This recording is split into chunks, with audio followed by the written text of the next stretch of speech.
মা মা কোথায় গেলে? তাড়াতাড়ি এখানে এসো। এই মিষ্টু, কি হলো? এত ডাকাডাকি করছিস কেন? দেখো আমি আবার একটা টিয়া পাখি ধরেছি। কি বলছিস? ইয়া, বড় একটা টিয়া পাখি ধরেছিস? হ্যাঁ, ওরে বাবা কি লাফাচ্ছে। তোর বাবা কিভাবে ধরলি? আরে মা, টিয়া পাখিটা এখান থেকে টকস টকস করে হেঁটে হেঁটে যাচ্ছিল। হ্যাঁ। আমি না বালতিতে ধাপাত করে ধরে ফেলি। তাই নাকি?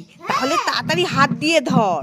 না না মা, আমার ধরতে খুব ভয় লাগে, তুমি ধরো। না না, আমি ধরতে পারবো না, তুই ধরবি। তাহলে আমিও ধরবো না, আমার ভয় করে। ঠিক আছে ঠিক আছে, আমি ধরবো। আমি কিভাবে ধরবো?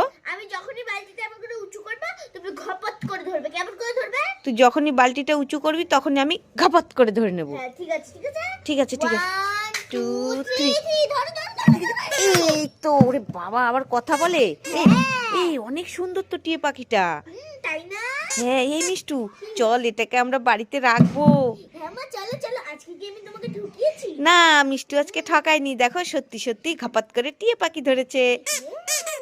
ওরে বাবা ডাকে। চল চল চল, তোকে ছোলা সেদ্ধ খেতে দেবো। ঠিক আছে চলো।